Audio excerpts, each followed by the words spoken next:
33 साल के अनुभव में कई बड़े ब्रांड के साथ काम किया है। आपके अनुसार किसी भी इंडस्ट्री के लिए मार्केटिंग कितनी इम्पोर्टेंट है सर? इसको क्राइसिस मैनेजमेंट में भी यूज करते हैं। जैसे फॉर एग्जांपल कहिए कोई एक रेपुटेशन आ गई, अभी रिसेंटली कुछ साल पहले मैगी का केस हुआ था, अगर आपको याद हो, तो मैगी के केस के अंदर भी यही था, क्योंकि ब्रांड इतना स्ट्रांग था और उसकी मार्केटिंग इतनी अच्छी थी कि वो इस पर्टिकुलर क्राइसिस से उभर पाए। 500 दिनों में 500 करोड़ की क्या कहानी रही थी? यदि किसी के पास में बिजनेस करने का आइडिया है, अभी उन्होंने स्टार्ट भी नहीं किया है, तो मैं सर उन लोगों के लिए जानना चाहूँगा कि उनको ब्रांडिंग और मार्केटिंग की स्ट्रेटजी किस तरीके से बनानी चाहिए। नमस्कार दोस्तों, स्वागत है आप सभी का द रियल बिजनेस पॉडकास्ट में। आज हमारे साथ एक ऐसी शख्सियत है जिन्होंने मार्केटिंग और ब्रांडिंग की दुनिया में नए आयाम स्थापित किए हैं। ये नाम है मिस्टर असीम कपूर। असीम जी के पास 30 से भी अधिक वर्षों का अनुभव है और उन्होंने कई बड़े ब्रांड्स को नई ऊंचाइयों तक पहुंचाने में अहम भूमिका निभाई है। चाहे एयरटेल की नई डिवीजन को 500 दिनों में 500 करोड़ तक पहुंचाना हो या डाबर च्यवनप्राश के लिए अंदर से स्ट्रॉन्ग कैंपेन के जरिए मार्केट शेयर बढ़ाना हो, उनकी सफलता की कहानियां प्रेरणादायक है। असीम जी केवल एक रणनीतिकार नहीं है, कहानीकार भी है जो ब्रांड्स की सच्ची पहचान को दुनिया के सामने लाने का हुनर रखते हैं। उनके लिए ब्रांड सिर्फ लोगो या टैगलाइन नहीं है, बल्कि कहानियां हैं जो लोगों की जिंदगी को छूती हैं और भरोसे की नींव पर टिकती हैं। उन्होंने डिजिटल ट्रांसफॉर्मेशन से लेकर के पारंपरिक मार्केटिंग तक हर क्षेत्र में महारत हासिल की है। उनकी सोच और उनके अनुभव ने उन्हें उपभोक्ताओं की जरूरतों को समझने और उनकी आकांक्षाओं को पूरा करने की शक्ति दी है। तो आइए जानते हैं उनके अनुभव, उनकी यात्रा और उनके दृष्टिकोण के बारे में। स्वागत करें हमारे खास मेहमान असीम कपूर जी का।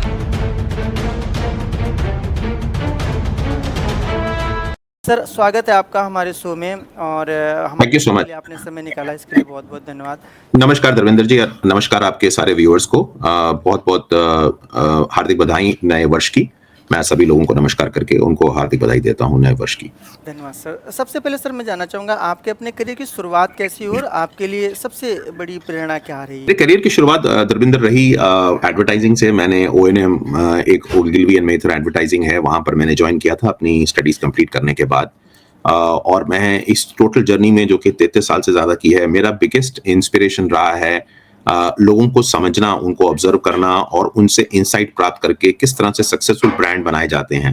और मैं शुक्रगुजार हूँ ऊपर वाले का और बड़ों के आशीर्वाद का कि आई वॉज फॉर्चुनेट कि मुझे वो एक्सपोजर मिला, बहुत जल्दी मेरे करियर में मिल गया जब मैं एडवर्टाइजिंग में मैंने ज्वाइन किया था।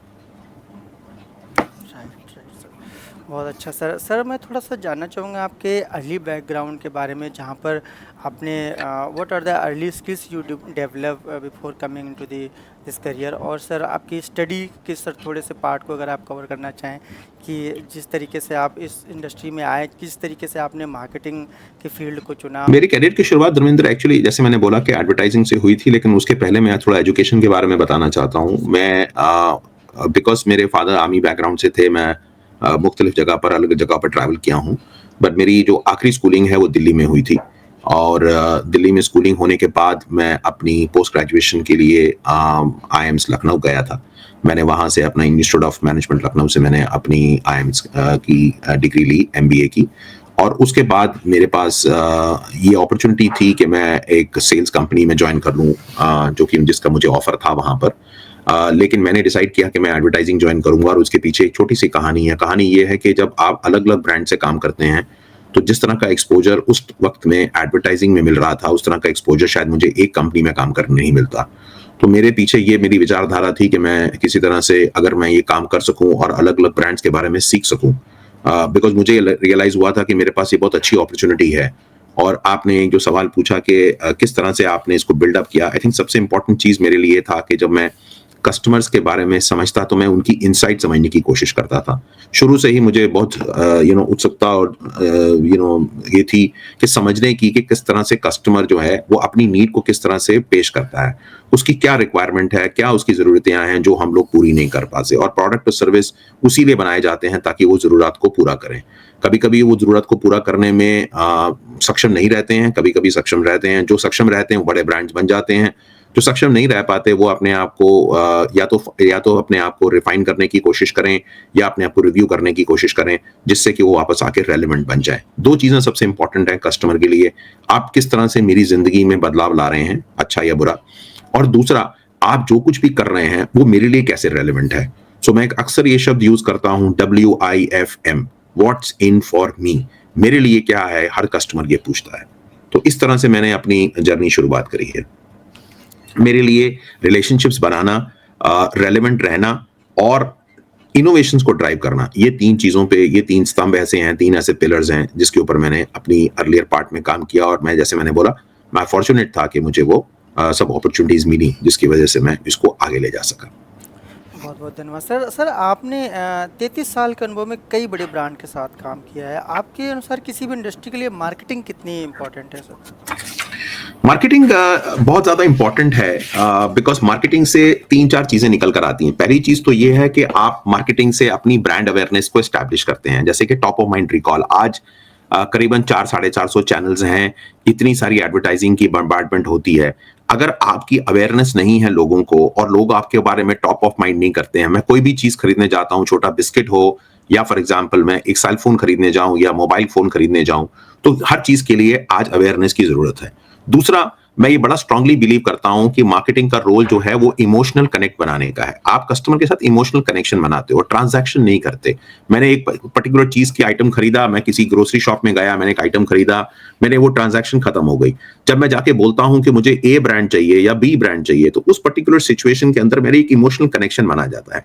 कस्टमर जो है वो प्रोडक्ट नहीं खरीदता, कस्टमर एक इमोशंस खरीदता है, एक लाइफस्टाइल खरीदता है, एक एस्पिरेशन खरीदता है, एक वैल्यू खरीदता है, जिसकी वैल्यू जो उसको, इसका प्रतिबिंब उसको अपने प्रोडक्ट में दिखता है।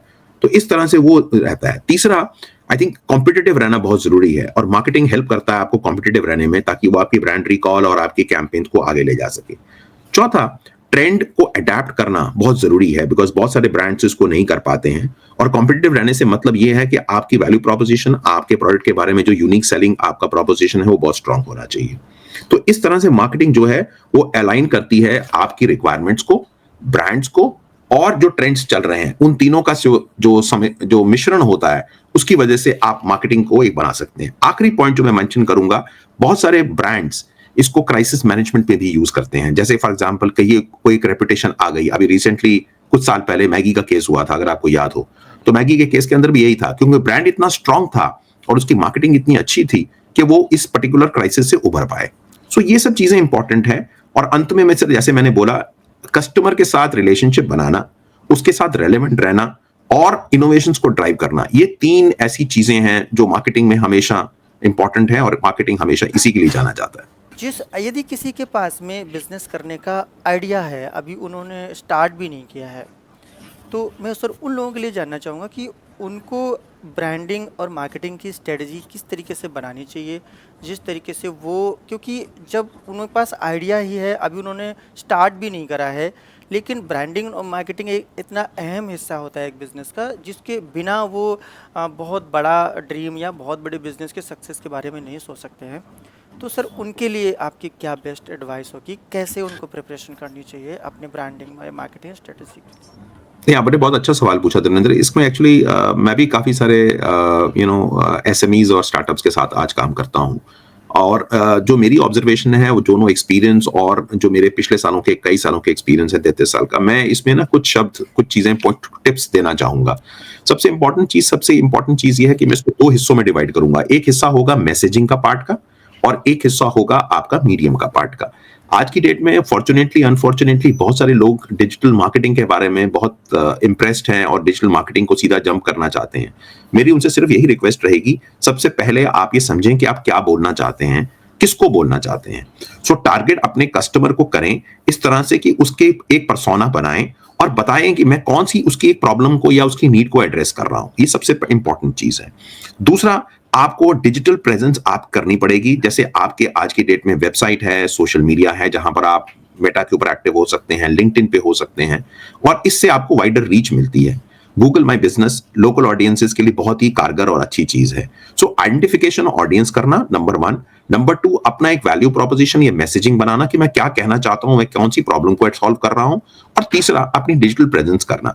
इसके अलावा छोटी छोटी और चीजें हैं, जैसे वर्ड ऑफ माउथ है, अपने कस्टमर से हमेशा फीडबैक लेते रहें और अपने प्रोग्राम्स को रिफाइन करते रहें। एक रेफरल प्रोग्राम बनाएं, पेड और ऑर्गेनिक मार्केटिंग करें, इनोवेटिव कंटेंट की मार्केटिंग, जैसे मैंने आपको बोला कि जैसे आज की डेट में शॉर्ट वीडियो कंटेंट, और इंस्पायरिंग और नॉलेजेबल कंटेंट है, अपनी तरफ से गिवर्स गेन दें, लोगों को बताएं कि आप क्या वैल्यू लेकर आ रहे हो, तभी लोग आपकी तरफ अट्रैक्ट होंगे, समझेंगे। और जैसे कि मैंने पहले बोला था, एक इमोशनल रिलेशनशिप बनाएं अपने कस्टमर के साथ, उनकी एक स्पेसिफिक रिक्वायरमेंट को पर्सनलाइज करें और कस्टमर सपोर्ट प्रोवाइड करें। और उसके बाद अगर आप एक छोटा ब्रांड है जो कि अभी बड़ा नहीं है और बड़ा बनने की एस्पिरेशन रखता है, छोटी लोकल मार्केट से शुरू करें। अपने आप को बहुत ज्यादा इमीडिएटली इंडिया में डिस्ट्रीब्यूट करने की कोशिश ना करें, लो हैंगिंग फ्रूट्स पकड़ें, पहले लोकल मार्केटिंग में देखें, अपना डेटा कलेक्ट करें, डेटा के बेसिस पे देखें कौन से कस्टमर्स आपके कौन से प्रोडक्ट की तरफ अट्रैक्ट हो रहे हैं, उनके ऊपर इंसाइट्स लगाएं और उन्हीं इंसाइट्स को आगे लेकर बढ़ाएं। तो ये मेरे हिसाब से एक मानना है। सबसे इंपॉर्टेंट चीज जो मैं एंड में बोलना चाहूंगा कि कॉस्ट इफेक्टिव बजटिंग रखें, क्योंकि कभी कभी क्या होता है, बहुत बहुत कम पैसा खर्च करते हैं और बहुत ज्यादा पैसा खर्च करते हैं। मेरे ख्याल मार्केटिंग पैसा खर्चने के लिए नहीं है, मार्केटिंग एक मैसेजिंग पहुंचाने के लिए है, मार्केटिंग एक डिमांड को स्टिमुलेट करने के लिए है। मार्केटिंग डिमांड क्रिएट नहीं करता, मार्केटिंग स्टिमुलेट करता है उस डिमांड को। सो इन सब चीजों का ध्यान रखना है। और आखिर में सबसे इंपॉर्टेंट चीज, पेशेंस रखें और कंसिस्टेंट रहें, ये बहुत जरूरी चीज है। सर मैं जानना चाहूँगा कि जो स्टार्टअप हैं, अभी स्टार्टअप में जो एंटरप्रेन्योर्स हैं या जो अभी जिनका बिजनेस जो सोच रहे हैं ब्रांडिंग और मार्केटिंग को थोड़ा सा राइज करने के लिए, तो मैं सर जानना चाहूँगा कि उनको अपने बजट एलोकेशन कैसे करना चाहिए उनको, क्योंकि सर हम हर चीज़ के लिए तो अगर हमारे पास मैन पावर है तो हम इजीली कैलकुलेट कर सकते हैं, इतने लोग हैं, इतनी सैलरी है तो इतना खर्च आएगा। बट सर जहाँ पर मार्केटिंग और बजट और ब्रांडिंग की बात आती है तो वहाँ पर सर बजटिंग के लिए आपकी मैं एडवाइस जानना चाहूँगा, आपकी स्ट्रेटजी जानना चाहूँगा, जिस तरीके से उनको ये हेल्प मिल सके। क्योंकि एक बहुत बड़ा क्वेश्चन हो जाता है अपने आप में, कितना बजट निकाला जाए ब्रांडिंग और मार्केटिंग के लिए। तो प्लीज़ सर थोड़ा सा इधर गाइड करें। इसमें धर्मेंद्र एक्चुअली 3 चीजें हैं। पहली चीज इसमें ये है, जैसा कि मैंने आपको बोला, कि आप जो प्रोडक्ट है वो किस चीज के लिए स्टैंड करता है, आप कौन से ऑडियंस को अट्रैक्ट करना चाहते हैं और वो ऑडियंसेस जो हैं वो कहाँ अवेलेबल हैं। तो सबसे पहले अपने अपने ऑडियंस की पर्सोना आइडेंटिफाई करनी है, किस तरह का वो कस्टमर है, कहां पर वो कस्टमर अवेलेबल होगा, ये दूसरा पॉइंट है जो कि मार्केट के बारे में है। और तीसरा, आप उन तक क्या मैसेज पहुंचाना चाहते हैं। अब मैसेज पहुंचाने के 2 अलग अलग तरीके हैं आज की डेट में। फॉर्चुनेटली या अनफॉर्चुनेटली, जैसे मर्जी बोले, मार्केटिंग को दो अलग पार्टों में डिवाइड किया गया है। एक बोला जाता है ट्रेडिशनल मार्केटिंग और एक बोला जाता है डिजिटल मार्केटिंग। अगर आप ट्रेडिशनल मार्केटिंग देखें तो जैसे पुराने जमाने में और अभी भी एक्चुअली बहुत सारी जगह पर होता है, अगर आपका कस्टमर ग्रामीण है यानी कि रूरल एरियाज में है, या अगर आपका कस्टमर मैस मार्केट का है जो कि एक लोकलाइज्ड एरिया में है, तो कृपया कर आप ट्रेडिशनल मार्केटिंग का सहारा लें। वहां पर उन लोगों तो कांटेक्ट करें, लोकल ऑडियंस को पहले अपने प्रोडक्ट के बारे में जागरूक कराएं और उनकी अवेयरनेस कराएं ताकि वो प्रोडक्ट के बारे में खरीदना शुरू करें। डिजिटल मार्केटिंग का सबसे एडवांटेज ये है कि डिजिटल मार्केटिंग आपको एक टेंजिबिलिटी देता है, आपकी आरओआई निकल कर आती है। तो बहुत सारे कस्टमर्स और क्लाइंट्स जो मेरे पास आते हैं आज मुझे कहते हैं मुझे एक ऐसी मार्केटिंग चाहिए जिससे कि मैं आरओआई कैलकुलेट कर सकूं। उनके लिए मैं डिजिटल मार्केटिंग प्रपोज करता हूं, बिकॉज उनको डायरेक्टली ये इम्पैक्ट लगाना है। मैंने 10 रुपए खर्चे, मुझे कितनी आरओआई आई, मैंने 100 रुपए खर्चे, मेरी कितनी आरओआई, मैंने 1 लाख रुपए खर्चा, मेरी कितनी आरओआई। उसके लिए एक पूरा मीडिया प्लान बनता है डिजिटल मार्केटिंग के ऊपर, और इसके द्वारा हम लोग एक इम्पैक्टफुल और कॉस्ट इफेक्टिव करते हैं। आज की डेट में इतने सारे टूल्स अवेलेबल हैं कि आप छोटा पैसे के साथ भी शुरुआत कर सकते हैं, देख सकते हैं कैसा रिजल्ट आया है, और उसके बाद आप पैसा अमाउंट बढ़ा सकते हैं, जिसको हम आजकल पेड पर क्लिक बोलते हैं। तो आपने पैसा लगाया, आपने बिडिंग करी, आपने पैसा लगाया, आपने पैसा लगाकर अपना रिस्पॉन्स देखा, आपके रिस्पॉन्स आए, आपकी लीड्स जनरेट हुई, कस्टमर खुश है, तो कस्टमर कहता है अब मैंने 1000 रुपए लगाया था, अब मैं 1 लाख रुपए लगाने को तैयार हूं। सो इस तरह से स्लोली एंड ग्रेजुअली करो, बिकॉज पैसा लिमिटेड है सबके पास और पैसा इंपॉर्टेंट है सबके लिए। सो इसलिए ये नहीं कि आप एक बार में पैसा खर्च कर दें, अपनी एक स्ट्रेटेजी बनाएं। जैसे कि मैंने बताया, ये 3-4 स्टेप्स हैं आपकी स्ट्रेटेजी बनाने के, जिससे कि आप कॉस्ट इफेक्टिव बजटिंग कर सकते हैं और आप इंपैक्ट भी लेकर आ सकते हैं। सो मार्केटिंग सिर्फ इन्वेस्टमेंट करना या पैसा खर्च करने के लिए नहीं है, मार्केटिंग आपको सही दिशा देने के लिए जरूरी है कि आप किस तरह की चीजें करें, कब करें और किन ऑडियंस के साथ करें। कोई पॉइंट नहीं है हिंदुस्तान भर में लोगों को बताने का जबकि आपका प्रोडक्ट सिर्फ नॉर्थ इंडिया में अवेलेबल है। इस तरह का या अच्छा सर मैं जानना चाहूँगा कि मार्केटिंग और ब्रांडिंग को अपने बिजनेस में एंगेज करने के लिए, बिजनेस को राइज करने के लिए जितना ज़रूरी है, तो उसको लॉन्च करने से पहले क्या मार्केट रिसर्च भी ज़रूरी है, और अगर ज़रूरी है तो मार्केट रिसर्च कैसे करनी चाहिए मार्केटिंग और ब्रांडिंग की बजटिंग और उसे अलाइन करने के लिए? आपने बहुत अच्छा सवाल पूछा है धर्मेंद्र। मेरे हिसाब से one of the key pillars जो मैंने जिंदगी में अपना सीखा है वो इसी बात से सीखा है। मैंने आपको पहले बोला था कि ऑब्जर्वेशन बेस्ड है। तो मेरे हिसाब से बहुत जरूरी है कि आप मार्केट रिसर्च करें। मार्केट रिसर्च करने के कई तरीके हैं। आज की डेट में तो बड़ी बड़ी एजेंसीज भी हैं जो मार्केट रिसर्च करनी है, पर मेरा मानना यह है कि आपको एक सिंपल तरीका अडॉप्ट करना चाहिए। सिंपल तरीका यह होना चाहिए कि आप अपनी सर्वेस करें, सर्वे करके पता लगाएं कि आपका कस्टमर कहां बैठा है, आज उसकी क्या रिक्वायरमेंट है, कौन सी ऐसी चीज है जिसको आप एड्रेस कर सकते हैं, जिसको आप सॉल्व कर सकते हैं। और इन सब करने के दौरान आप सर्वेस भी कर सकते हैं। आप कस्टमर का डेटा लेके उसकी एनालिटिक्स बनाकर कस्टमर के साथ डायरेक्टली बात करें, क्योंकि जब तक आप कस्टमर से बात करेंगे। मैं पीछे कुछ दिन पहले किसी का प्रोग्राम देख रहा था और रितेश अग्रवाल ने बड़ी अच्छी स्टेटमेंट दी।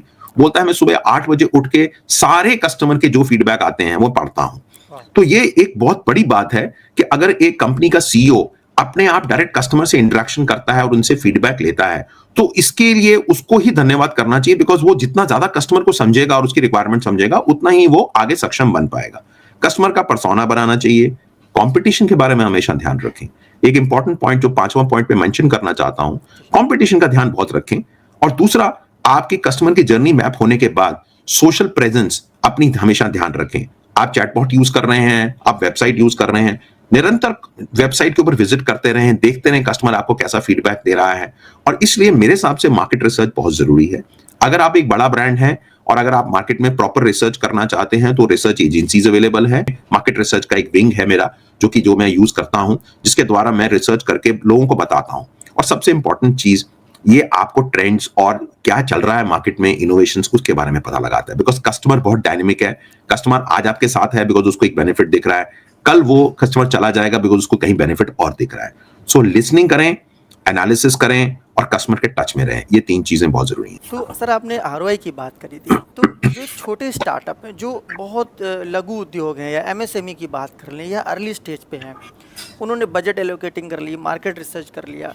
सर मैं जानना चाहूँगा कि वो अपने आरओआई को कैसे एनालिसिस करें। जैसे कि उन्होंने एक बजट लगाया, ब्रांड पे पैसा लगाया, अब वो ये जानना चाहते हैं कि इससे हमें रिजल्ट कितना मिल रहा है, किस डायरेक्शन से हमें रिजल्ट मिल रहा है, हमें ऑफलाइन जाने में बेटर रिजल्ट मिल रहा है, ऑनलाइन जाने में रिजल्ट मिल रहा है। तो थोड़ा वो जानना चाहूँगा कि उन्हें रिजल्ट की एनालिसिस कैसे करनी चाहिए। देखिए, उनकी जो एनालिसिस, जो मार्केट रिसर्च से, जैसे कि आपने पहले एक क्वेश्चन पूछा था, उसको अगर हम लिंक बैक करते हैं इन चीजों से कि उसको आरओआई निकालनी है या आरओआई उसको चाहिए, तो इंपॉर्टेंट चीज ये है कि उसे समझना होगा कि उसका ऑडियंस कहाँ है।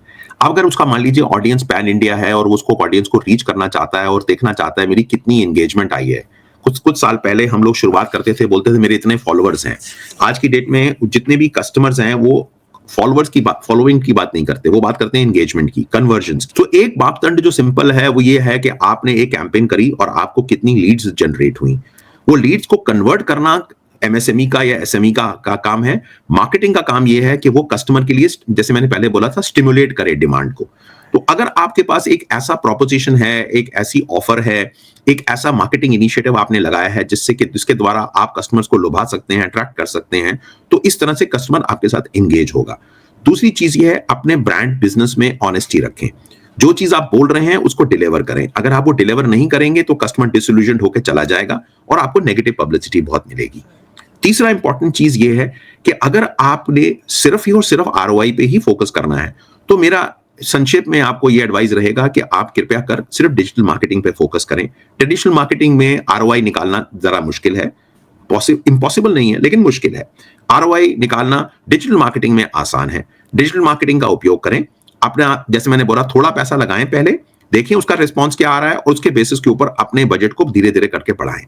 सबसे इंपॉर्टेंट चीज ये है, कस्टमर को आपकी तरफ अट्रैक्ट होना चाहिए। और एमएसएमई के लिए सबसे इंपॉर्टेंट चीज ये है कि मुझे रिजल्ट मिलना चाहिए, मेरे को कन्वर्जेंस आनी चाहिए, मुझे धंधा आना चाहिए, बिजनेस आना चाहिए, वो उसके लिए इंपॉर्टेंट चीज है। तो अगर इस तरह से वो अपने एक कॉम्बिनेशन को यूज करेगा, ट्रेडिशनल मार्केटिंग का और डिजिटल मार्केटिंग का, तो उसकी आरओआई डिजिटल मार्केटिंग से आ जाएगी और उसकी ब्रांड बिल्ड हो जाएगा ट्रेडिशनल मार्केटिंग के थ्रू। सो आपने ऑफलाइन और ऑनलाइन की बात करी, मैं इसलिए बोल रहा हूँ, इट्स मिश्रण है इन दोनों चीजों का। दोनों में से एक बहुत अच्छा है, एक बहुत बुरा है। आपके ऑडियंस के, आपकी मार्केट पर डिपेंड करता है और आपके टारगेट्स पे डिपेंड करता है। आप क्या बिजनेस टारगेट लेके चल रहे हैं, क्या आपका ऑब्जेक्टिव है, उस पर डिपेंड करता है। सर ये कितना वाइफरकेट कर जाता है जब एक बिजनेस सर्विस सेक्टर में होता है और एक बिजनेस प्रोडक्ट सेक्टर में होता है, तो इसमें दोनों स्ट्रेटजीज में कितना फर्क पड़ता है? कि सर्विस की जो इंपॉर्टेंट है धर्मेंद्र, वो है इंटेंजिबिलिटी। उसके अंदर टेंजिबल नहीं है। मैं एक प्रोडक्ट, एक टूथपेस्ट खरीदता हूं, मुझे पता है मैंने टूथपेस्ट खरीदा, मैंने 100 रुपए दिया, मुझे वो टूथपेस्ट मिल गया। सर्विस में क्या होता है कि सर्विस में एक जर्नी होती है, और वो जर्नी जो है मेजर करने का तरीका होता है कस्टमर का एक्सपीरियंस। कस्टमर एक पर्टिकुलर रिटेल आउटलेट में आता है या पर्टिकुलर जगह पे जाता है, वो अपना एक्सपीरियंस देखता है, उसको लगता है कि यार हाँ, यहाँ पर सब प्रोडक्ट्स अवेलेबल हैं, मेरे को अच्छी सर्विस दी जा रही है, मुझसे पूछा जा रहा है। आजकल ऑनलाइन के ऊपर, जैसे मैंने पहले बोला था, बहुत सारी ऐसी कस्टमर सर्विस और ये आपका कस्टमर सपोर्ट प्रोवाइड किया जाता है। आप देखिए कितने बड़े बड़े बिजनेसेस हैं जो कि सर्विस प्रोवाइड कर रहे हैं। Amazon दूसरों का प्रोडक्ट खरीद के और आपको ही सर्विस प्रोवाइड कर रहा है, ठीक है। आज कितनी भी बड़ी, जितने से बड़ी कंपनियां हैं, उनका एक सर्विस पार्ट है। तो मेरा मानना यह है, to answer your question directly, I think ये कॉम्बिनेशन डिपेंड करेगा कि आपके ऑब्जेक्टिव्स क्या हैं, आप कितनी एंगेजमेंट अपने कस्टमर के साथ करना चाहते हैं। सर्विस इंडस्ट्री में आपको पेशेंस रखनी पड़ेगी, आपको कस्टमर को बार बार सुनना पड़ेगा, और तीसरा यह है कि आपको अपनी कम्युनिकेशन को कंसिस्टेंट रखना पड़ेगा, क्योंकि कस्टमर आपको मेजर करता है अपने एक्सपीरियंस से। प्रोडक्ट में क्या है, उसने प्रोडक्ट कंज्यूम किया, उसको पसंद आया तो नेक्स्ट टाइम आएगा, पसंद नहीं आएगा तो नेक्स्ट टाइम वो छोड़ के चला जाएगा, किसी और प्रोडक्ट को खरीद लेगा। सो ये एक्सपीरियंस जो है, वो एक्सपीरियंस डिफरेंस क्रिएट करता है। सर्विस में एक्सपीरियंस और प्रोडक्ट में satisfaction in terms of what are you getting. जो कि आपकी डिमांड थी, आपको मिल गया। टूथपेस्ट चाहिए था, मुझे टूथपेस्ट चाहिए, मुझे दांत साफ करने हैं, इसलिए मुझे टूथपेस्ट मिल गया। सिंपल है। हमारे जो स्टार्टअप्स हैं, जो एमएसएमई हैं, जो लघु उद्योग हैं, क्या सर वो बिना ब्रांड और मार्केटिंग के भी सक्सेस कर सकते हैं अपने बिजनेस में? मार्केटिंग में सक्सेस होना ये डिपेंड करता है कि आपकी मार्केटिंग से एक्सपेक्टेशंस क्या हैं। अगर आपकी मार्केटिंग की एक्सपेक्टेशन ये है कि मुझे वाइडर रीच चाहिए, मुझे बहुत सारे लोगों तक पहुंचना है, तो मार्केटिंग इसमें आपकी मदद करेगा। अगर आपको ऑडियंस के साथ डाइवर्सिटी चाहिए कि मुझे अलग अलग एज के ग्रुप के, रिलीजन के लोग, जिनकी अलग अलग आदतें हैं, उनके तक मैं पहुंच सकूं, तो मार्केटिंग उसमें हेल्प करेगा। अगर आपने ट्रस्ट बिल्ड करना है, आपने इनोवेशन दिखाना है, बताना है कि मैं एक नया इनोवेटिव प्रोडक्ट या सर्विस लेकर आया हूं, तो मार्केटिंग इसमें हेल्प करेगा। लेकिन उसके अलावा अगर आपका सिर्फ ऑब्जेक्टिव सिर्फ सेल्स है, तो अगर मैं ये कहूंगा कि पहले आप मार्केटिंग कर लें, उसके बाद आप सेल्स करें। भले आप मार्केटिंग को एक बेसलाइन लेवल पर ही रखें, बहुत ज्यादा मार्केटिंग नहीं करें, बहुत ज्यादा एडवर्टाइजिंग नहीं करें, एक बेसलाइन लेवल पर रखें। लेकिन सेल्स बिना मार्केटिंग के ऐसे ही होगा जैसे कि आपने किसी व्यक्ति के हाथ में एक स्टिक पकड़ा दी और उसको बोला रास्ता पता नहीं है कहां जाना है, पर तेरे हाथ में स्टिक है। सो इस तरह से वो एग्जाम्पल मैं हमेशा अक्सर ये दिया करता हूं, और इसलिए इंपॉर्टेंट है पहले अपनी जर्नी बना लें, पहले अपने कस्टमर को समझ लें, पहले उस तक रीच आउट हो जाएं। प्रोडक्ट आपके, अगर प्रोडक्ट आपका बहुत अच्छा है, जो कि आई एम श्योर अच्छे होते हैं, हर एक आदमी का आइडिया और प्रोडक्ट अच्छा होता है, तो वो आगे अपने आप बिक जाता है। It facilitates sales enablement. वो सेल्स नहीं करता है, सेल्स को स्टिमुलेट करता है, डिमांड को स्टिमुलेट करता है। तो मार्केटिंग मेरे हिसाब से बहुत जरूरी है। बहुत सारे लोग इस बारे में जैसे कि आपने बोला अलग अलग व्यू रखते हैं, बट मेरे हिसाब से आई थिंक कॉम्बिनेशन यूज करना ट्रेडिशनल और डिजिटल मार्केटिंग का, to arrive at your customer, data analyse करना, उनके साथ इंटरेक्शन करना और अपनी प्रेजेंस को बढ़ाना, ये मार्केटिंग का एक इंपॉर्टेंट रोल है। अगर उनको टीम को हायर करना हो तो what are the skill they look forward with in the team? देखिए, विनिंग टीम बनाने के लिए 4 या 5 चीजें बहुत जरूरी हैं। सबसे इंपॉर्टेंट चीज ये है कि अगर आप एक B2C बिजनेस है, जहां पर आप कस्टमर फेसिंग बिजनेस है, तो कृपया करके सबसे इंपॉर्टेंट चीज ये है कि कस्टमर के बारे में नॉलेज करने के लिए एक मार्केट रिसर्च का व्यक्ति जरूर रखें, जो कि आपको कॉन्स्टेंटली मार्केट के बारे में इंफॉर्मेशन देता रहे। दूसरा, आपके पास एक ऐसे व्यक्ति या टीम होनी चाहिए जो कि कंटेंट बनाने में सक्षम है। कंटेंट बनाने से मेरा मतलब यह है कि आप क्या मैसेज लोगों तक पहुंचाना चाहते हैं। कंटेंट की एक स्ट्रैटेजी होनी चाहिए, कंटेंट का एक रोड मैप होना चाहिए जो आप बनाएंगे, जिसमें मैसेजिंग भी आता है। तीसरा पार्ट जो ये है वो है कस्टमर सपोर्ट का। कस्टमर सपोर्ट से मेरा मतलब ये है, जब आप कस्टमर के साथ बात करते हैं, इंटरेक्ट करते हैं, उसे एक्सपीरियंस लेते हैं, तो उसका डेटा को एनालाइज करना, और वो डेटा को एनालाइज करके मार्केटिंग हेड को या मार्केटिंग टीम को देना कि ये मेरे लिए इंपॉर्टेंट एस्पेक्ट है। ये 3 चीजें बहुत जरूरी हैं। इसके अलावा आज की डेट में बहुत सारे एसएमईज और स्टार्टअप्स जो हैं वो डिजिटल मार्केटिंग पे स्पेशलाइज्ड लोगों को ले रहे हैं। मेरी उनको सिर्फ हाथ जोड़ के इतनी ही रिक्वेस्ट है, जरूर लें, डेफिनेटली लें, लेकिन ये समझें कि सिर्फ डिजिटल मार्केटिंग करने से ही काम नहीं होगा।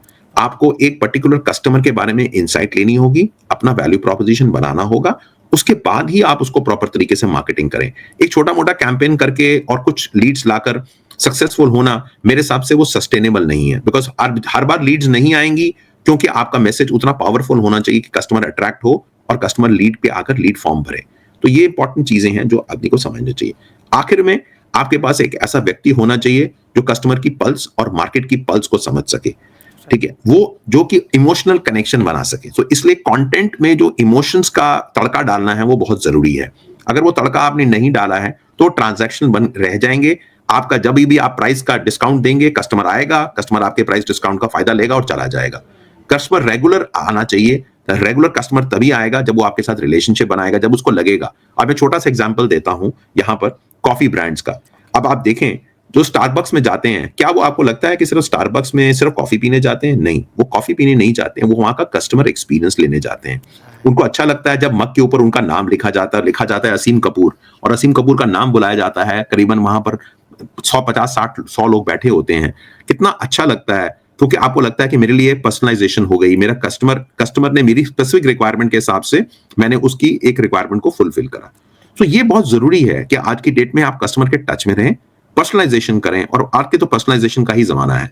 जितना कस्टमर को लगेगा ये मेरे लिए है, उतना ही कस्टमर आपके साथ अट्रैक्ट होगा और आपके साथ जुड़ा रहेगा। ओवर ब्रांडिंग या ओवर मार्केटिंग करने से भी बिजनेस को कुछ नेगेटिव इम्पैक्ट हो सकते हैं क्या? ओवर ब्रांडिंग और ओवर मार्केटिंग करने से इसकी परिभाषा एक बार थोड़ा सा धर्मेंद्र समझनी होगी। बिकॉज ओवर ब्रांडिंग और ओवर मार्केटिंग करने का मतलब ये है कि अगर आपने कोई एक ऐसी चीज जिसको आपने बार बार एडवर्टाइज करा, चाहे वो आपने डिजिटल पे करा, चाहे आपने ऑफलाइन करा, चाहे उन दोनों का मिश्रण में करा, कस्टमर कभी कभी इस बात से इरिटेट हो जाता है। बिकॉज कस्टमर की एक वैल्यू होती है, जो कि वैल्यू वो अटैच करता है आपके ब्रांड के साथ। मान लीजिए फॉर एग्जांपल आपने कुछ सीजन का डिस्काउंट दिया। अब आपने सीजन का डिस्काउंट दिया और आपने बहुत सारा उसको एडवर्टाइज करके ओवर मार्केटिंग कर दी उसकी।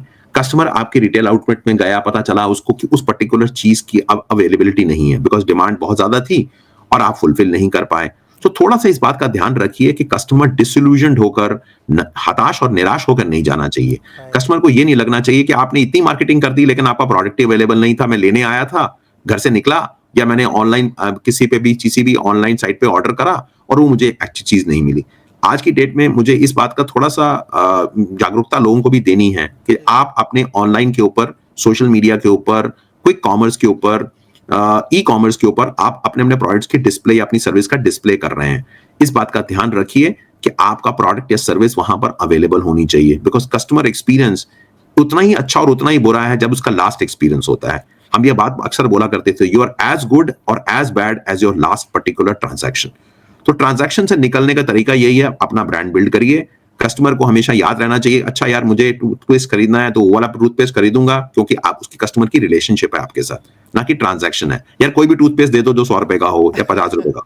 बिल्कुल। इन दोनों चीजों में फर्क है। सो एक सेल्स है और एक मार्केटिंग है। जो मार्केटिंग और ब्रांडिंग को देखते हैं उनकी तरफ, उनके पॉइंट ऑफ व्यू से सर अक्सर देखा गया कि कुछ छोटी मोटी मिथ भी मैं सर चाहूँगा कि आप अगर उनको क्लियर कर सकें हमारे शो में।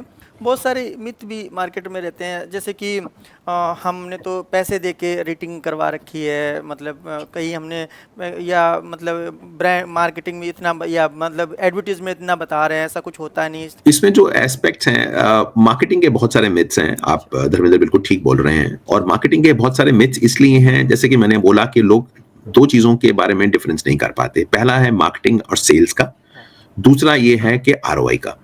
अगर आप इन दोनों चीजों को एड्रेस कर सकें और उनको बता सकें कि मार्केटिंग और सेल्स में क्या डिफरेंस है, और अगर वो आप एक्सप्लेन कर सकें फ्रॉम अ पर्सपेक्टिव ऑफ एक पर्टिकुलर कन्वर्जन है, आप पर्टिकुलर सेल में जाएंगे। मैं एक आपको छोटा सा एग्जांपल देता हूं एक जर्नी समझाने के लिए। एक पर्टिकुलर चीज को एडवर्टाइज करा, एडवर्टाइज करने पर लोगों ने आपकी चीज पे इंटरेस्ट दिखाया, उसको हम बोलते हैं रॉ लीड। रॉ लीड को हमने कन्वर्ट करा जब हमने कस्टमर ने कहा अच्छा मुझे ये प्रोडक्ट या सर्विस चाहिए। वो आपकी वेबसाइट के ऊपर गया, उसने तीन चार बार आपके कॉल सेंटर पे कॉल किया, उसने इंफॉर्मेशन जानने की कोशिश करी। इसका मतलब कस्टमर इंटरेस्टेड है। उसको हम बोलते हैं MQL, मार्केटिंग क्वालिफाइड लीड, क्योंकि मार्केटिंग करने से वो लीड आ गई। जब उस लीड को कन्वर्ट करना होता है तो उसको हम कन्वर्ट करने के बाद जब हमें लगता है कस्टमर इंटरेस्टेड है और कस्टमर बार बार उस प्रोडक्ट के बारे में, सर्विस के बारे में पूछ रहा है या विजिट कर रहा है मेरी वेबसाइट, उसको मैं बोलता हूं SQL, सेल्स क्वालिफाइड लीड। जब उस लीड क्वालिफाई हो जाती है सेल्स से और सेल्स उसको कन्वर्ट कर लेता है तो आपकी सेल्स कंप्लीट हो जाती है। मैंने थोड़ी देर पहले आपको ये बात बताई थी, पहले मार्केटिंग फिर सेल्स, ना कि पहले सेल्स फिर मार्केटिंग, क्योंकि इसमें कंफ्यूजन रहता है। दूसरा इंपॉर्टेंट चीज यह है कि अगर आप ROI देख रहे हैं, आपको क्लियरली पता होना चाहिए मेरा कस्टमर कहां है उसकी क्या रिक्वायरमेंट है और मैं कैसे उसकी रिक्वायरमेंट को फुलफिल कर सकता हूं। अगर आपने ये चीज कर ली तो मार्केटिंग उतनी ही साधारण और उतनी ही सरल हो जाएगी आपके लिए जितना कि आप सोच रहे थे कि यार ये तो बहुत ही कॉम्प्लिकेटेड चीज है, बहुत पैसे लगाने पड़ेंगे, बहुत सारी इन्वेस्टमेंट आएगी, और इसी चक्कर में ही बहुत सारे लोगों को मिथ्स आते हैं। अगर आप ये मिथ को ब्रेक करना है तो इससे एक सिंपल तरीका अडॉप्ट करिए। साधारण तरीके से एक स्ट्रेट लाइन मेथड में अपनी पहले मार्केटिंग करिए, अपनी डिमांड जनरेट करिए, ब्रांड की अवेयरनेस जनरेट करिए और आरओआई में उसकी एंगेजमेंट और उसकी कन्वर्जन पे ध्यान दीजिए। एक सिंपल प्रोसेस है। इतने इम्पोर्टेंट लेसन्स को अनपैक कर दिया जो मुझे लगता है कि मतलब कहीं ढूंढने से भी नहीं मिलेगा सर। और आई होप सर जो हमारे लिसनर्स हैं जो बिजनेस स्किल में अपने ब्रांडिंग और मार्केटिंग को इम्प्लीमेंट करना चाहते हैं उनके लिए बहुत हेल्पफुल होने वाली है सर आपके स्ट्रेटजी।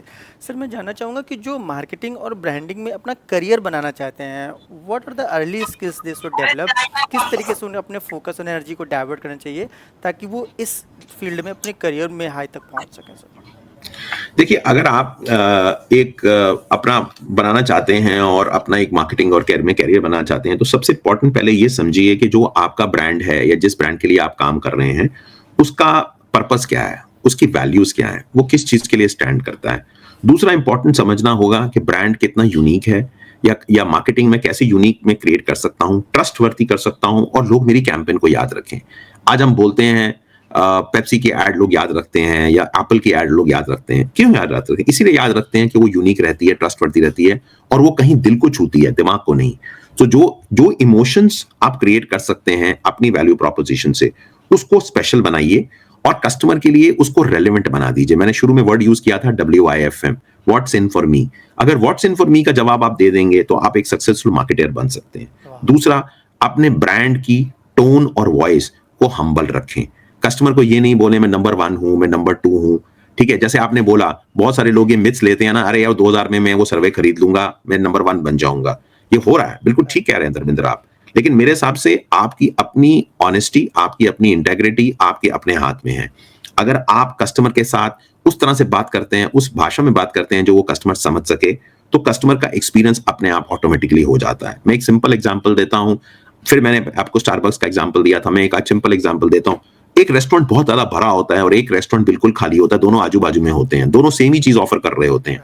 क्या कारण है कि एक रेस्टोरेंट अच्छा है, चल रहा है, दूसरा रेस्टोरेंट नहीं अच्छा चल रहा? क्यों? क्योंकि कस्टमर का जो बिहेवियर है वो कस्टमर देखता है मेरा सेल्स वाले बंदे का मेरा बिहेवियर कैसी तरफ है। कस्टमर एक एक्सपीरियंस लेने जाता है, कस्टमर को लगता है यार मैं बार बार इसी आउटलेट में जाऊंगा बिकॉज यहाँ मेरी सुनवाई है, मेरे को सर्विस 10 मिनट में दी जाती है। ऐसा नहीं है कि मेरे को 2-2 घंटे वेट कराया जा रहा है मेरे खाने के लिए, चाहे मैं कप ऑफ कॉफी पी रहा हूँ या मैं लंच खा रहा हूँ या डिनर खा रहा हूँ। सो इस तरह से इंपॉर्टेंट है। लास्ट, स्टोरी टेलिंग बहुत जरूरी है। अगर आप अपनी स्टोरी टेलिंग नहीं बता पाते हैं तो आप एक अच्छे मार्केटर नहीं है। तो मेरा मानना यह है इन चीजों का ध्यान रखें, इमोशनल कनेक्शन बनाएं, अपने ब्रांड को एक वैल्यू प्रोपोजिशन दें, उसको यूनिक बनाएं, उसको स्पेशल बनाएं अपने कस्टमर के लिए, अपने लिए नहीं, कस्टमर के लिए। और कस्टमर को और हमेशा दिल से बात करें ना कि दिमाग से, क्योंकि दिमाग से बात करेंगे तो कस्टमर कनेक्ट नहीं होगा, वो ट्रांजैक्शन करेगा।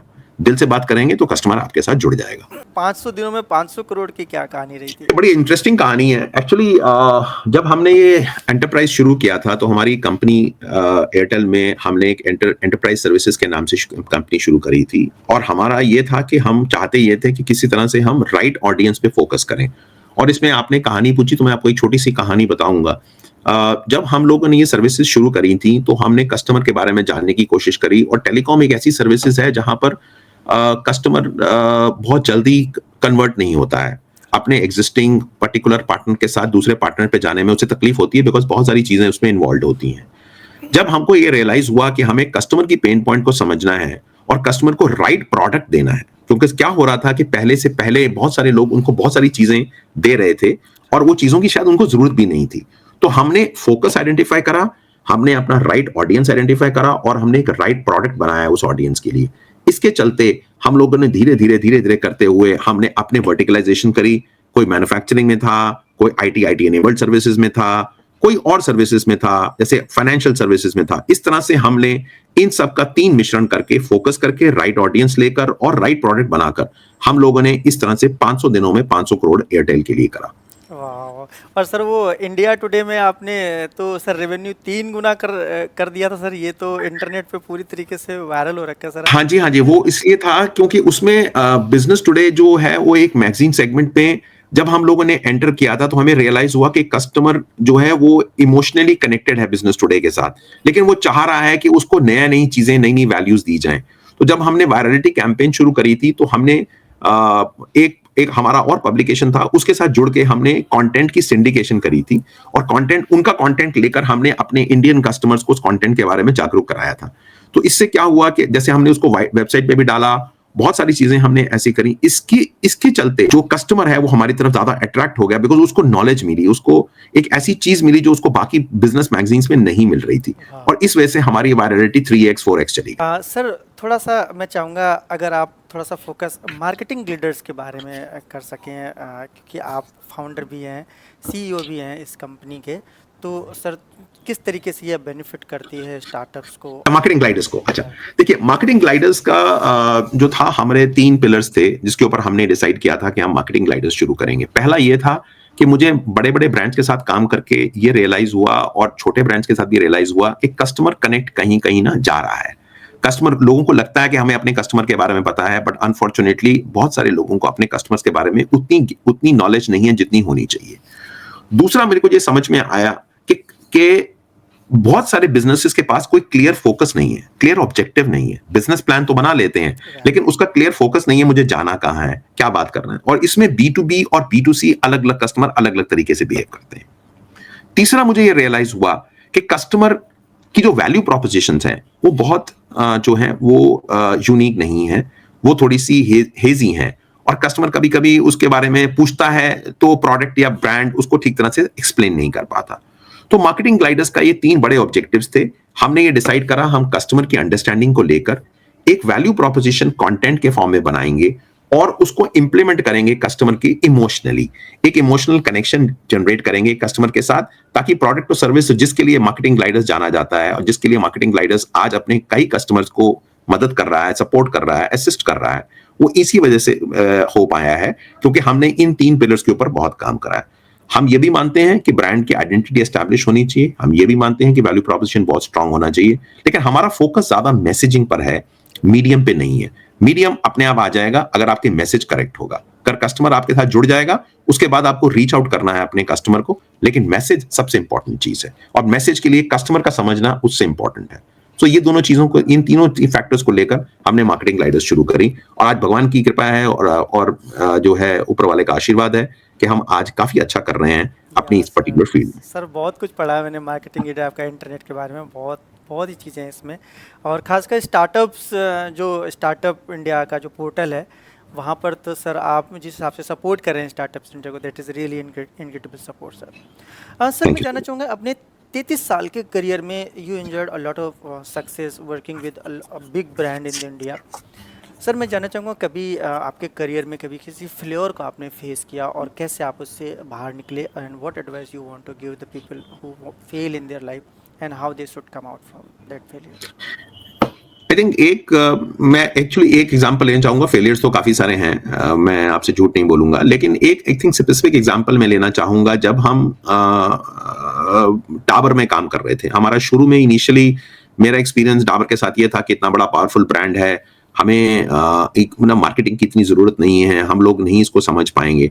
लेकिन जब जैसे जैसे हम लोगों ने मार्केट में अपना एंटर करना शुरू किया और उस टाइम पर हिमानी चांदी सोना आया था और साउदर्न मार्केट्स में च्यवनप्राश घर पे बनाया जाता है, तो हमारे लिए साउथ की मार्केट्स खुली नहीं थी। मेरे ख्याल कहीं हम लोगों ने अपना कस्टमर का कनेक्ट खो दिया था और वो मेरे लिए पर्सनली सबसे बड़ा लर्निंग भी थी और फेलियर भी था। और उस दिन के बाद से मैंने हमेशा ये रियलाइज करा है कि कस्टमर के साथ हमेशा जुड़ के रहिए। उस पर्टिकुलर केस में हमने कस्टमर के साथ जब हमने कस्टमर के साथ जुड़े 1 साल के बाद, 1.5 साल के बाद, तो रिजल्ट बहुत ही चौंकाने वाले आए। कस्टमर ने हमको बताया कि एक्चुअली हमको ये पता ही नहीं है कि डाबर च्यवनप्राश या च्यवनप्राश हम किस लिए कंज्यूम करते हैं। सो एक बेसिक रिक्वायरमेंट नहीं थी। दूसरा, बहुत सारे फैमिलीज जो हैं वो गांव देहात से शहरों की तरफ मूव कर रही हैं, अभी भी कर रही हैं, उस टाइम भी कर रही थी। आज की डेट में न्यूक्लियर फैमिलीज हैं, न्यूक्लियर फैमिलीज के अंदर मदर्स अपने बच्चों को वही देना चाहती हैं जो बच्चों को पसंद है। सो कुछ बच्चों को दूध पसंद है, कुछ बच्चों को दूध बिल्कुल पसंद नहीं है, तो उसके अंदर हम बॉर्नवीटा या बाकी ब्रांड डाल के उसको कामोफ्लाज कर देते हैं। ताकि वो बच्चा उसको पी सके। उसके बाद बड़े बड़े ब्रांड्स थे, हॉर्लिक्स, कॉम्प्लान, हम इन ब्रांड्स के साथ चाहते या ना चाहते हुए भी इनके साथ हम लोग कंपटीशन में आ गए। जब हमने च्यवनप्राश शुरू किया था, ये च्यवनप्राश की हमारी एस्टैब्लिशमेंट थी, तो मुझे ये रियलाइज हुआ कि अपने कस्टमर को समझना, उसकी रिक्वायरमेंट्स को समझना और उसको एक ऐसा बेनिफिट देना जिससे वो समझ सके कि हाँ, ये मेरे पर्टिकुलर चीज के लिए मेरे लिए इंपॉर्टेंट है और मुझे इसको कंज्यूम करना चाहिए, इंपॉर्टेंट है।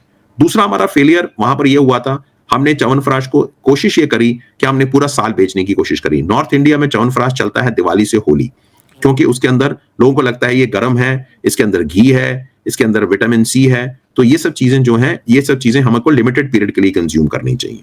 तो एक कोई प्रोडक्ट जो है एक पर्टिकुलर सीजन के लिए, पर्टिकुलर ऑफरिंग के लिए बनाया जाता है, उसको उसी में रहना चाहिए। उसको जबरदस्ती एक्सपैंड करके जबरदस्ती कस्टमर को ये नहीं करना चाहिए, जिससे कि क्या होता है कि कस्टमर की ट्रस्ट और लॉयल्टी आपकी तरफ कम हो जाती है।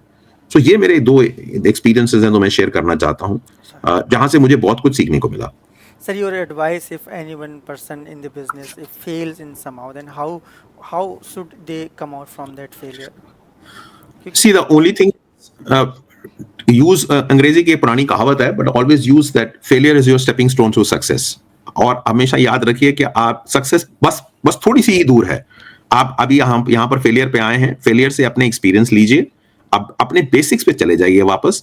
वो ज्यादा बहुत सारा चीजों को और बहुत सारी चीजों पे फोकस करने की बजाय 2 या 3 चीजों पे फोकस करिए, उन्हीं में आपको करिए, अपनी मिस्टेक से सीखिए, एनालाइज करिए, आइडेंटिफाई करिए कि मैंने कहाँ गलती करी और कहाँ पर मुझे इस चीज को सुधारना है।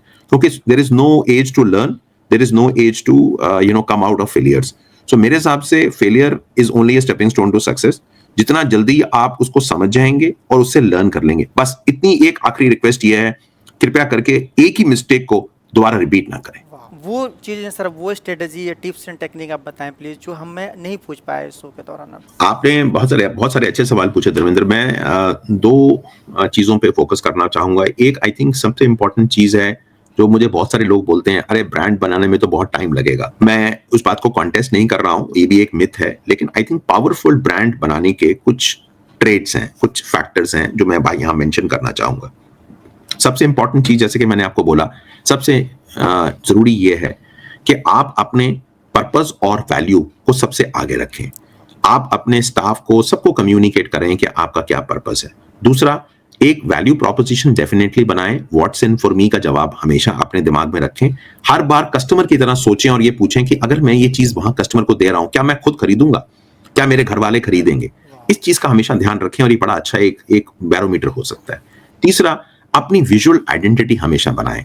लोगों को याद रहता है, आज लोगों को नाइकी का सुश याद रहता है, लेट्स डू इट भी उन्होंने हटा दिया, सिर्फ नाइकी का सुश रखा। क्यों रखा? इसलिए क्योंकि बहुत सारा ना की इन्वेस्टमेंट करी, पर उन्होंने अपनी एक आइडेंटिटी बनाई। चौथा, कस्टमर का एक्सपीरियंस का हमेशा ध्यान रखें।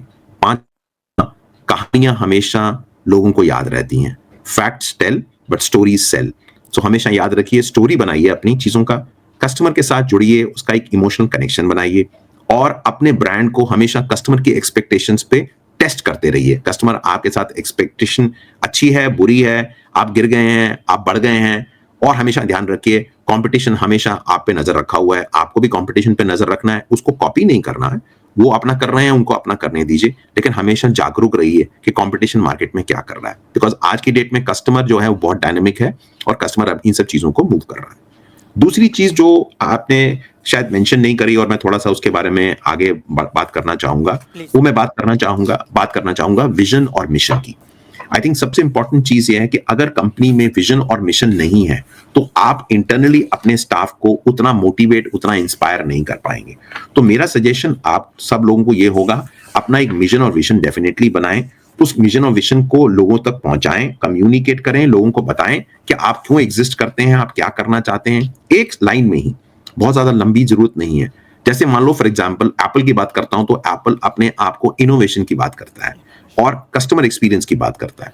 तो उसी तरह से अपना एक विजन और मिशन बनाएं, उस विजन और मिशन को भले ही आप छोटी कंपनी हो उसको लेके जाएं, बिकॉज उससे आपको एक डायरेक्शन मिलता है, एक फोकस मिलता है, और अपने ब्रांड को स्ट्रेंथन करें, अपनी टीम को मोटिवेट करें ताकि सब एक ही तरफ, एक ही डायरेक्शन में मूव करें और सबका एक ही विजन हो, ठीक है। और आपकी ट्रस्ट और कस्टमर का इंक्रीज इस बात से होगा, आपके इन्वेस्टर्स का भी इंक्रीज इस बात से होगा, जब उनको लगेगा कि यार हम एक पर्टिकुलर गोल की तरफ काम कर रहे हैं एज मिलजुल के सारे कंपनी के जो है एम्प्लॉइज भी, कस्टमर्स भी और इन्वेस्टर्स भी, और अपना विजन हमेशा लॉन्ग टर्म रखें, कॉन्टिन्यूसली ग्रो करते रहें, इनोवेशन लगाएं, और सबसे इंपॉर्टेंट चीज है हमेशा जब आपको डाउट हो अपने विजन और मिशन पे जाकर हमेशा चेक करें कि मैं जो एक्टिविटी कर रहा हूं, जो मार्केटिंग कर रहा हूं, चाहे क्या इससे मुझे कोई बेनिफिट मिल रहा है या मुझे इससे कोई बेनिफिट ऐसा तो नहीं है कि मैं भटक गया हूं अपनी कोर वैल्यूज से। ये चीजों का ध्यान रखें। अगर सर किसी को किसी तरीके की सपोर्ट या गाइडेंस की ज़रूरत पड़ती है तो सर क्या मैं आपकी ईमेल एड्रेस या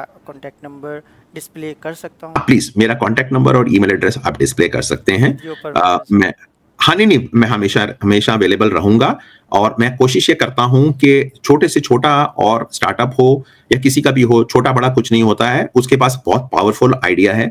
मैं अगर उसकी जर्नी में किसी तरह से भी थोड़ा सा भी माध्यम बन के उसकी मदद कर सकता हूं तो मैं अपने आप को भाग्यवान मानूंगा। सर बहुत बहुत धन्यवाद सर, बहुत अच्छा लगा बात करके आपसे। हमारे शो में आने के लिए बहुत बहुत धन्यवाद, आपने अपना इतना कीमती समय दिया, और इसके लिए सर हम सदा आभारी रहेंगे। कोशिश करेंगे आपसे सर फेस टू फेस मिलने के लिए। बहुत बहुत धन्यवाद। Thank you so much Dharmendra, thank you so much, all the best, thank you very much, thank you.